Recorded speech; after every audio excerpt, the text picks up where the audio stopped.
Esta noche, una misteriosa muerte en un barrio acomodado de Los Ángeles. Alguien le disparó a quemarropa en el pecho mientras dormía. No puso resistencia, fue un asesinato por sorpresa. Las extrañas circunstancias del suceso intrigan a la policía. ¿Por qué saldría alguien de su casa a las 2 de la mañana? Sucios secretos, una maraña de mentiras. ¿Podrán los investigadores descubrir la verdad? A veces, para atrapar a un criminal, debes comportarte como si tú también lo fueras. Garden Grove, California, 50 kilómetros al sur de Los Ángeles. A las 3:26 de la mañana, la policía recibe una desesperada llamada desde uno de los barrios residenciales más selectos de la ciudad. Llamada a la unidad 133 y cualquier otra en la zona. Se ha producido un tiroteo en Ocean Breeze 12551. El agente Darrow Harrigan da prisa al domicilio de David Brown. Al llamar a emergencias, Brown ha dicho que su mujer, Linda, de 23 años, está herida de bala. Cuando aparqué delante de la casa en el número 12551 de Ocean Breeze, vi que las luces de la sala estaban encendidas. Aunque las cortinas estuvieran tiradas, distinguí la silueta de una persona deambulando por la habitación. Me dirigí hacia la puerta principal y David Brown me abrió y me dejó pasar. David Brown, de 32 años, era un genio de la informática millonario que vivía con su quinta esposa, Linda, y su hija de 14 años, Cinnamon. No sabía si Linda estaba viva o muerta. El agente Halligan se dirigió hacia el dormitorio principal. Estaba a oscuras. Con mi linterna iluminé el interior del dormitorio y pude ver a una mujer tumbada en la cama.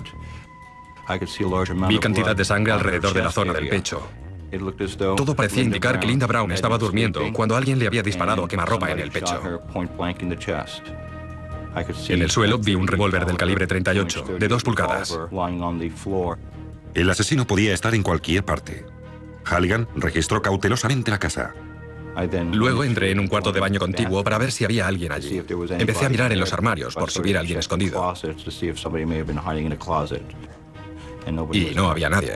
Entonces llamé a una ambulancia porque Linda Brown todavía estaba viva y necesitaba asistencia médica. Sin embargo, sus heridas eran fatales y no sobreviviría aquella noche. La policía no sabe por dónde empezar. No parecen haber forzado la entrada, no hay ninguna pista obvia, pero un asesino anda suelto. El detective Fred McLean y el sargento Steve Sanders llegan al lugar de los hechos para interrogar a David Brown y a la hermana de Linda, Patty Bailey, que residía con la familia. Ambos relatan los acontecimientos de aquella noche. David me dijo que había discutido con su mujer. Se reconciliaron y se acostaron. Él se durmió. Aunque ya se había acostado, estaba tan nervioso que hacia las 2 de la mañana decidió levantarse y dar una vuelta en coche para tranquilizarse. David había detenido en un restaurante, pero no había pedido nada. Al regresar a casa se encontró a Patty llorando en un ataque de histeria. No había visto a Cinnamon disparando contra Linda. Patty nos dijo que Cinnamon había entrado en su cuarto, había disparado contra la pared, encima de su cabeza, había desaparecido y al cabo de un par de minutos había oído otros 2 disparos. David y Patty me dijeron que últimamente el comportamiento de Cinnamon había sido muy extraño. David me dijo que tenía tendencias suicidas. Necesitábamos entender la dinámica de la familia. David se había casado con Linda, 11 años más joven que él. Patty era la hermana de Linda y era unos años más joven que ella. Su parecido era notable. Cinnamon era una chica de 14 años, alumna de 9º, que David había tenido de un matrimonio anterior. David Brown nos dijo que Linda Brown y Cinnamon Brown no se llevaban nada. Y que quizá por eso Cinnamon Brown había disparado contra Linda. ¿Pero dónde está Cinnamon? La policía registra todo el barrio. La chica ha desaparecido. Dijeron que ya lo habían registrado todo. Fui a ver las casetas de los perros para ver si encontraba alguna prueba. Buscamos debajo de los matorrales y de repente, junto a una caseta del perro, oí al detective McLean gritando: «Cinnamon, sal de ahí». Había 2 casetas de perros. En la más grande de las 2 encontré a una niña acurrucada. Se aferraba a un trocito de cartón. Era de color de rosa, con un lazo rosa. Era una nota de suicidio. La nota decía: «Dios mío, perdóname, por favor. No quería hacerle daño». Estaba cubierta de vómito. Había cápsulas y restos de pastillas en el vómito y dijo que sentía náuseas. Parecía estar atontada. Al parecer, Cinnamon había intentado suicidarse tras matar a su madrastra. En el cuarto de la lavadora encontramos 3 frascos de medicamentos que de estar llenos y si ella se los había tomado hubieran podido causarle la muerte. Los 3 frascos de medicamentos vacíos corroboraban de alguna manera lo que David me había dicho, que la chica quería suicidarse. Todo parece indicar que el caso está ya cerrado, pero la declaración de David despierta sospechas. David había pedido a Patty que saliera en busca de Cinnamon en lugar de hacerlo él mismo. Era su propia hija, de 14 años. Ni siquiera salió al patio trasero. No era lo único extraño en su comportamiento. Vi algo raro en David Brown desde el primer momento. Me costaba creer que un marido que afirmaba estar tan enamorado de su mujer no entrara en el dormitorio para ver si estaba herida, estaba viva o muerta. Me pareció sumamente raro. Los detectives detienen a Cinnamon y se la llevan a comisaría para interrogarla. Le pregunté, ¿sabes por qué estás aquí? Y ella contestó, sí. Le pregunté, ¿por qué estás aquí ahora? Porque he hecho daño a Linda, fueron sus palabras. Y yo le dije, ¿qué quieres decir con eso de que le has hecho daño a Linda? Le he disparado, contestó. De repente, Cinnamon pierde el conocimiento y debe ser ingresada en el hospital. ¿Vivirá Cinnamon para contar su versión del misterioso asesinato de Linda Brown? Cinnamon Brown, una niña de 14 años, está ingresada e inconsciente en el hospital recuperándose de una sobredosis. Está acusada de asesinato en primer grado por haber matado a tiros a su madrastra, Linda. El fiscal del distrito, Michael Maguire, llevará la instrucción de este extraño y desconcertante caso. Era una niña de 14 años que había asesinado a su madrastra de 22 años y todo era un poco raro. Siempre pensé, debe ser extraño vivir con tu padre que está casado con una mujer de 22 años y una tía, una especie de hermanastra de 17 años, cuando tú tienes 14. Me pareció que la dinámica de aquella familia debía ser muy extraña. Era una niña de 14 años sin ningún antecedente ni problemas con las autoridades. ¿Qué podía haber empujado a un adolescente a cometer ese crimen? Me sorprendía que todo el mundo pareciera señalar a Cinnamon. ¿Había alguien más detrás de todo aquello? Las pruebas incriminatorias contra Cinnamon son innegables. Su confesión entre lágrimas, la nota suicida. ¿Pero la había escrito ella misma? Un experto grafólogo la compara con otros escritos de la chica. En realidad, la habían encontrado con la nota en la mano. Era evidente que la había escrito ella. Su escritura era muy característica en grandes letras mayúsculas. Pero eso no demuestra que haya apretado el gatillo. La noche del crimen, la policía buscó residuos de disparos en las manos de Cinnamon. Pero cuando llegan los resultados, la policía se ve decepcionada de nuevo. Cinnamon se había desmayado en su propio vómito y sus manos habían quedado contaminadas. Las pruebas no eran concluyentes. Los investigadores tampoco encuentran huellas dactilares en la pistola. McLean tiene la intuición de que algo no encaja. ¿Pero conseguirá que Cinnamon le cuente más detalles sobre la noche del asesinato? Cuando pude interrogarla de nuevo, Cinnamon lo había olvidado todo. No sabía absolutamente nada del caso.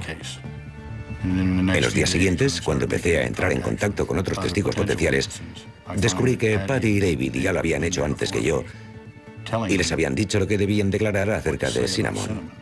A partir de aquel momento me di cuenta de que David era capaz de manipular a los testigos, puesto que se había puesto en contacto con ellos antes que yo. Por lo tanto, también podía haberle dicho a Cinnamon que pretendiera estar amnésica. Patty y David están montando sus defensas.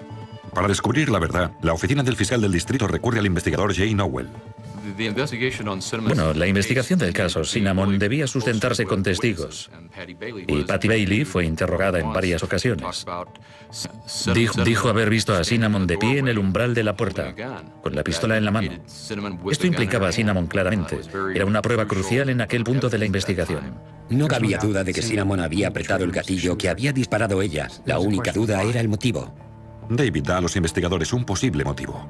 David implicó a Cinnamon en el asesinato, diciendo que su hija no se llevaba bien con su mujer, con Linda. Todo indicaba la culpabilidad de Cinnamon. La nota de suicidio, su confesión a Fred McLean, todo indicaba que había sido ella quien había apretado el gatillo, que había matado a Linda y que era la única persona involucrada. Una semana después del crimen, Cinnamon es dada de alta del hospital y queda detenida. David contrata un prestigioso bufete de abogados para su defensa. Los abogados empiezan a montar la defensa alegando enajenación. Al justificar el crimen con la enajenación temporal, la defensa reconocía implícitamente que había sido Cinnamon quien había disparado. Nadie se planteaba la posibilidad de que no fuera ella quien había asesinado a Linda. Cinnamon no estaba loca. Había escrito una nota pidiendo perdón, y eso no lo haces si no eres consciente de haber hecho algo malo. Los investigadores saben que solo han escarbado la superficie de este misterioso asesinato. Pero Cinnamon debe comparecer ante un tribunal de delito. Mientras la oficina del fiscal se prepara para ir a juicio, la acusación recibe una noticia nefasta del juez encargado del caso. El tribunal consideraba inadmisible la confesión realizada por la acusada Fred McLean durante su interrogatorio, porque Cinnamon estaba en aquel momento bajo el efecto de los medicamentos. Fue un duro golpe para la acusación, pero no teníamos la intención de abandonar eso. Los investigadores vuelven a estar en el punto de partida. ¿Cómo encontrarán pruebas convincentes de la culpabilidad de Cinnamon? Tiene una corazonada y revisa su expediente hospitalario, encontrando una entrevista de la acusada con una estudiante de medicina. En ella hace un sorprendente descubrimiento. De repente empecé a leer lo que ella había dicho acerca del homicidio y cómo lo había cometido, cómo había matado a Linda, cuántas veces le había disparado y por qué lo había hecho. Es algo insólito en un informe médico y, francamente, me llamó mucho la atención. Cinnamon había confesado espontáneamente lo que había hecho a la estudiante de medicina sin que ésta se lo pidiera. Como en aquel momento no estaba bajo el efecto de ninguna droga, los investigadores tenían ahora una prueba sólida. La confesión era muy válida. La estudiante de medicina no era un agente de policía, solo era una confidente. Teníamos de nuevo buenos argumentos, más sólidos que nunca para ir a juicio. Cinnamon Brown se presenta ante el tribunal por el asesinato de su madrastra Linda. Pero la acusación recibe un duro golpe cuando su primera testigo de cargo, Patty Bailey, modifica su declaración. Recuerdo el testimonio de Patty, y que Patty modificó su testimonio. No dijo lo que creíamos iba a decir. En lugar de decir que había visto a Cinnamon en la puerta, dijo que había visto una silueta. No estaba segura de que fuera Cinnamon. Y claro, eso fue un revés para la acusación. Otro interrogante todavía más grande se cierne en la sala del tribunal. ¿Dónde está el padre de Cinnamon? David Brown se niega a testificar. De hecho, ni siquiera se presenta en la sala del tribunal. David Brown ni siquiera estuvo en el juicio contra Cinnamon. Eso fue lo que más me sorprendió. De hecho, Jane Nowell tenía órdenes de citarlo en el juicio, pero no pudo hacerlo. Y si Jane no podía notificarle la citación, nadie podía. Estuvo evitándome constantemente durante el juicio contra Cinnamon. Por lo tanto, su ausencia en aquel tribunal de menores era muy extraña y sospechosa. Hablé con el abogado de la defensa sobre este tema a mediado el juicio. Ambos nos rascábamos la cabeza, nos preguntábamos, ¿dónde está el padre? ¿Por qué no está aquí? Sé que su esposa había sido asesinada. Fue muy extraño que no se presentara, que se escondiera de nosotros. En California, los procesos del Tribunal de Menores no cuentan con jurado. Es el juez quien imparte justicia. En este caso, declaró a Cinnamon culpable de asesinato en primer grado y la condenó a una pena de entre 25 años de reclusión y cadena perpetua en una penitenciaría de menores de California. Era un caso muy claro, aunque quedaron todavía ciertas dudas de que una niña de 14 años pudiera montar todo aquello, aquel asesinato, y de que lo hubiera hecho todo ella sola y con tan pocos motivos. Al parecer, Cinnamon Brown lo había hecho ella sola, pero nosotros teníamos la sospecha de que David Brown estaba involucrado de alguna manera. No teníamos ninguna prueba que nos permitiera procesar a otro sospechoso. Nosotros teníamos nuestras sospechas, nuestras intuiciones, pero es evidente que las intuiciones y las corazonadas no bastan para llevar un caso ante el tribunal. Vimos muchas cosas sobre las relaciones entre todos ellos. Lo que ocurría con David, con Linda, con Patty, que vivía en la casa, y con Cinnamon. Había algo más de lo que se había dicho en el tribunal y teníamos que seguir trabajando. Nowell y McLean siguen sintiéndose acosados por las sospechas. Saben que Cinnamon oculta algo, pero ¿qué es? ¿Y por qué? Cinnamon era la clave de todo ese caso. Necesitábamos que Cinnamon nos dijera qué había sucedido realmente aquella noche, porque nosotros no lo sabíamos. ¿Encontrarán los investigadores suficientes pruebas para reabrir el caso? 2 años después de que Linda Brown muriera asesinada en su cama, el investigador Jay Nowell todavía no puede creer que Cinnamon Brown, de 14 años, actuara sola. No me hacía muy feliz el hecho de que Cinnamon hubiera sido declarada culpable. Por supuesto, había cometido un crimen y nosotros lo habíamos investigado lo mejor que pudimos, pero parecían haber quedado muchos cabos sueltos. Nowell se obsesiona con este caso. En su tiempo libre empieza a seguir a David Brown. Estuve investigando a David y su estilo de vida había cambiado enormemente. Se había mudado a una casa más grande en Orange, mucho más lujosa que la anterior de Garden Grove. Yo solía acercarme a la nueva casa de David Brown en Anaheim Hills por una carretera desde la que podía observar todas sus idas y venidas y con quién estaba. Su comportamiento parecía un poco extraño, extravagante para alguien que había perdido a su esposa. ¿Qué estaba Patty viviendo allí también? Sus sospechas arrecian y Nowell pide al detective McLean que investigue si David algún motivo para librarse de Linda. Jay me llamó y me preguntó si podía tratarse de algún seguro. Cuando me puse en contacto con la familia y conocidos suyos, descubrí que David Brown tenía sospechosos antecedentes de fraudes a seguros. Cuanto más profundizan investigadores en los seguros de David, más suciedad descubren. Descubren que David había cobrado una gran cantidad de dinero gracias a la muerte de Linda. Empecé preguntando en las compañías de seguros. Y descubrí que tenía un seguro de vida de cerca de $1.200.000 y pico para su esposa de 23 años. David Brown había cobrado $800.000 después de la muerte de Linda. Y en cambio, me había dicho que no tenía ningún seguro. Es el primer avance importante para los investigadores. Han pillado a David mintiendo sobre un tema importante. Nowell intensifica su vigilancia nocturna y descubre otras pruebas igualmente impactantes. Al parecer, David puede haber tenido otro motivo más aparte de la sustanciosa prima del seguro. Mientras estaba allí sentado, observando, me di cuenta de que Patty empezaba a dar muestras de estar embarazada. Empezaba a llevar ropa premamá. Los investigadores descubren que tan solo 16 meses después de la muerte de Linda, su esposo David, de 35 años, había casado en secreto con Patty, de 18, en Las Vegas. Conseguí el certificado de matrimonio entre David Brown y Patty Bailey Brown en el registro municipal de Las Vegas. Dinero, sexo y un desconcertante asesinato. Nowell solicita al del distrito Geoff Robinson que reabra el caso. Teníamos que montar una estrategia para hacerlo. Y una de las primeras cosas que pensamos fue: ¿por qué no hacemos saber a Cinnamon el tipo de vida que David está llevando ahí fuera? Cinnamon tenía 18 años, la perspectiva de muchos más años de reclusión. Además, veía que su padre ya no era como cuando ella era pequeña, que no era el hombre que ella creía que era. Llevas unos años en la cárcel, cuando te das cuenta de que tu padre está viviendo una vida totalmente distinta, que cada vez viene a visitarte menos. Oye rumores de que está aliado con Patty. Te enteras de que está viviendo a lo grande. Y de repente tu dolor se convierte en rabia. 3 años después de su juicio y condena, Nowell recibe una sorprendente llamada telefónica de Cinnamon. Fue todo un shock. Aquella vocecita que no había oído desde hacía tanto tiempo hablándome por teléfono me dijo: «Señor Nowell, quiero hablarle de la noche del asesinato de Linda. Es que no soy la única involucrada en aquel crimen». Fuimos a interrogarla y Cinnamon nos contó una historia. Dijo que ella, Patty y David habían estado bastante tiempo hablando de matar a Linda. David Brown había convencido a Cinnamon y a Patty de que Linda y uno de sus hermanos estaban conspirando para matarle, para poder quedarse con su negocio. Temprano por la mañana, David despertó a Cinnamon y a Patty y les dijo: «Hay que hacerlo ya». Antes de salir de la casa, entregó a Cinnamon todas las pastillas de sus frascos de medicinas. Al parecer, la chica había ingerido suficiente para matar un caballo. David había convencido a su hija de que el efecto de las drogas solo sería temporal. Unos 30 minutos después de que David se marchara, Cinnamon entró en el cuarto de Linda con la pistola y una almohada. Y le disparó de cerca en el pecho. El percutor se atascó con la almohada. Cinnamon me dijo que Linda estaba herida y gemía. Cinnamon se sentía atontada por las drogas. Regresó corriendo al dormitorio de Patty y le dijo: «No puedo hacerlo, la pistola no funciona».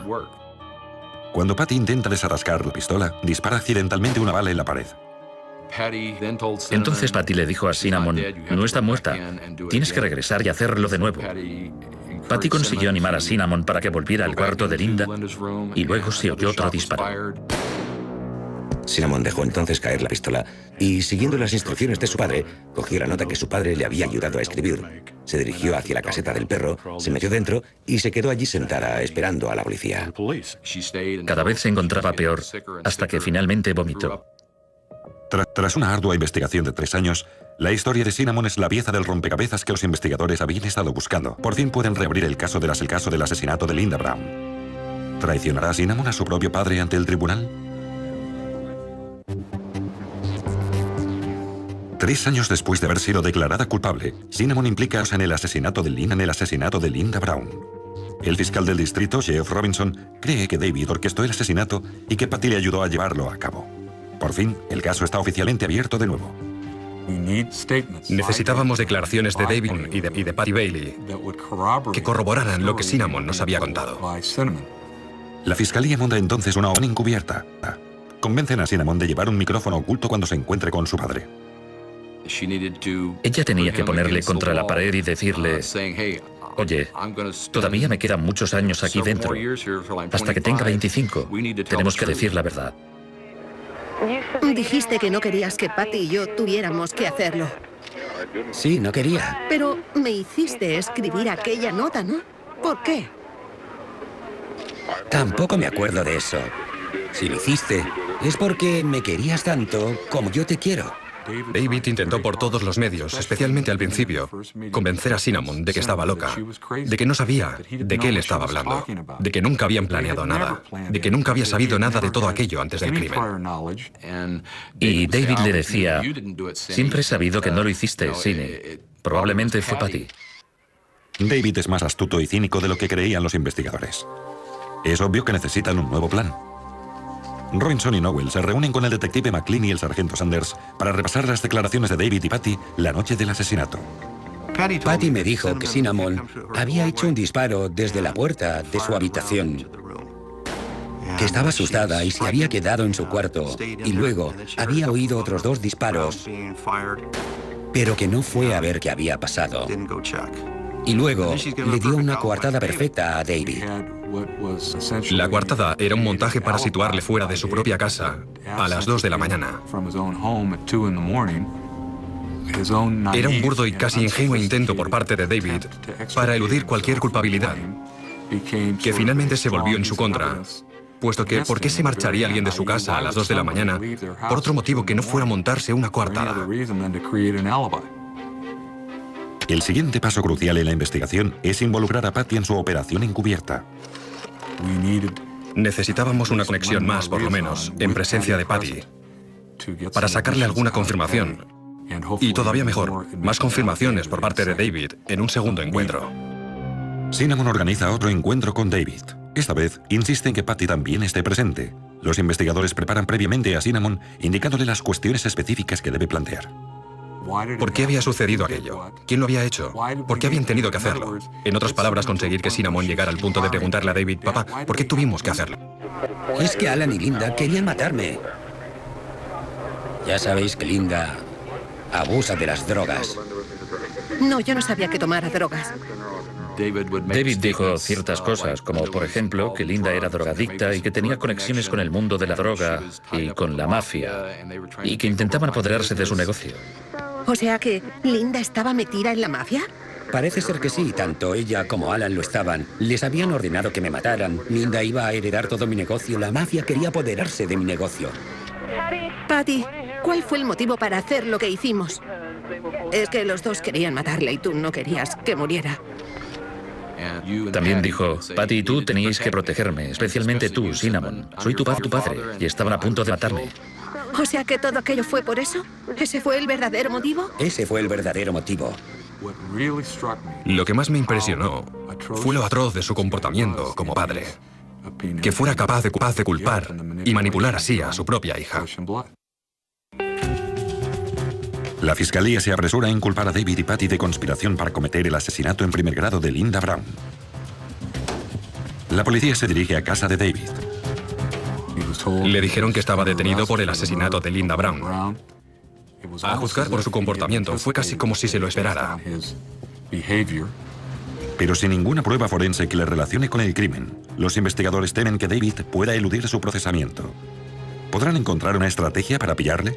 Durante nuestra entrevista estaba muy relajado, bebiendo su vaso de agua Perrier, muy educado. Le enseñé unas fotos tomadas en secreto de su entrevista con Cinnamon en el correccional de menores.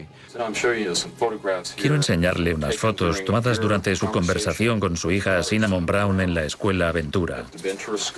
No tan solo tenemos esas fotos, sino que también tenemos grabaciones de lo que se dijo en esa conversación y hemos sacado una transcripción de las grabaciones. Una imagen vale más que 1000 palabras.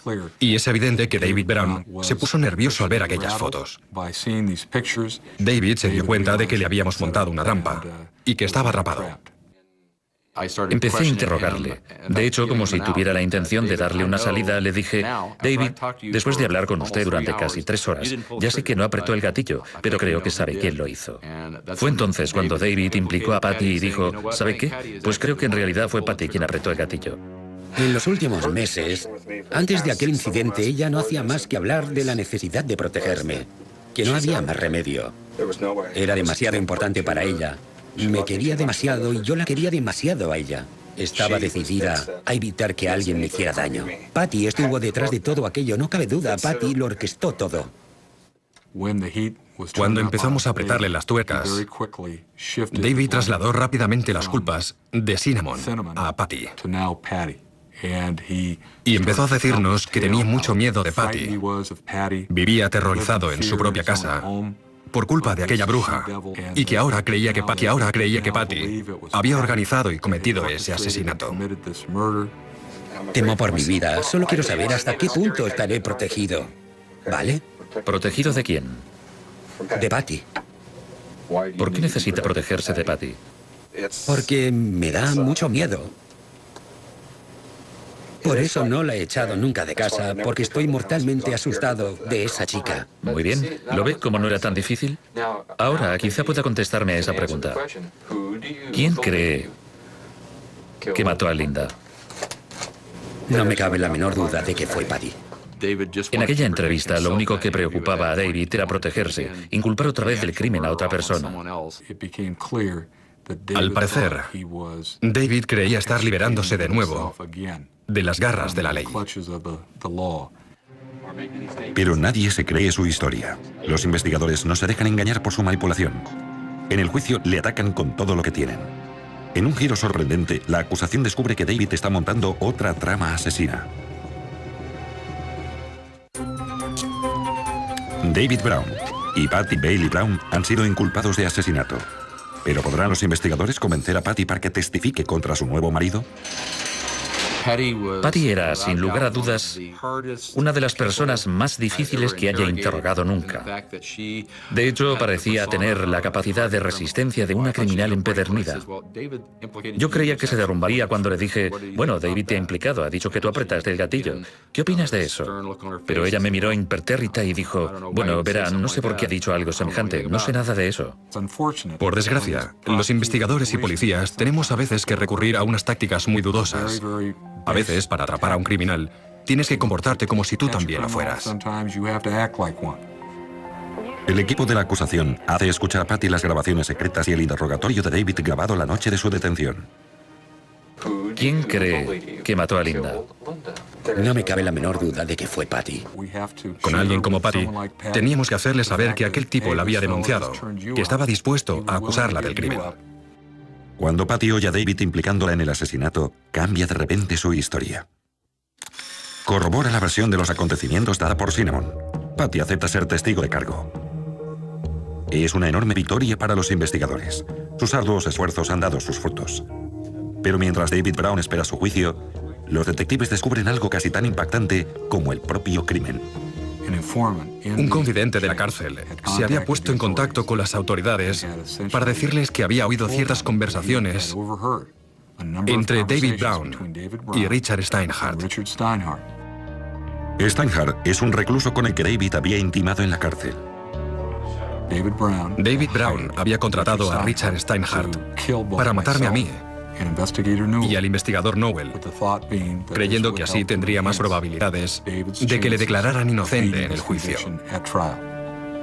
La conspiración asesina no pretende eliminar tan solo al fiscal Robbie detective Nowell, sino también a la propia esposa de David, Patty, la principal testigo de cargo de la acusación. Aunque sus vidas estén en juego, los investigadores consideran que tienen ahí una oportunidad para mostrar a los miembros del jurado un atisbo de la despiadada mentalidad de David Brown. Cuando me enteré de los planes que David había tramado con Richard Steinhardt para asesinarnos a Geoff Robinson y a mí mismo, pensé que aquello podía servirnos en el juicio para demostrar hasta qué punto llegaba a ser manipulador. Pero los investigadores necesitan pruebas del asesinato por encargo tramado, por lo tanto deciden montarle una trampa. Decidimos pedir la colaboración de Richard Steinhardt. Como era bastante inteligente, optó por trabajar para nosotros.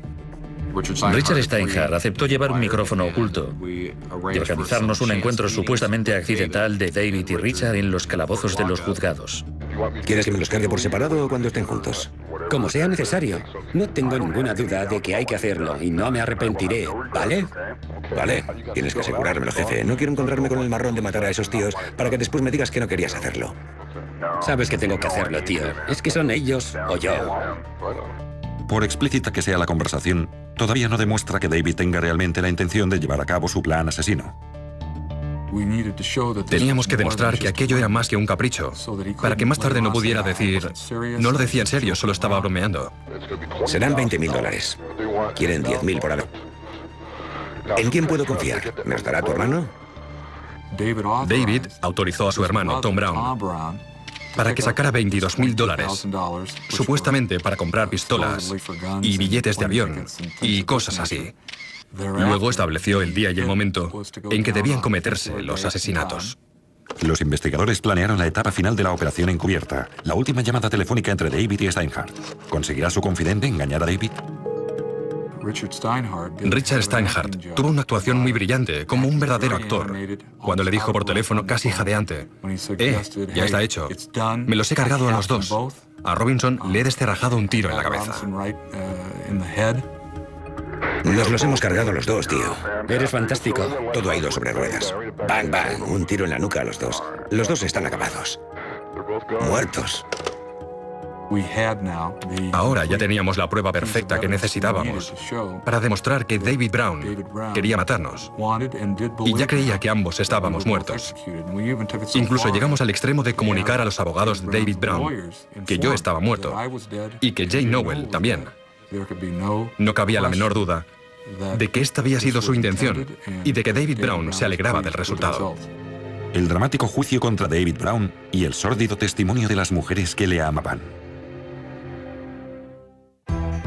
En los tribunales de Orange County, la perseverancia de los investigadores ha dado sus...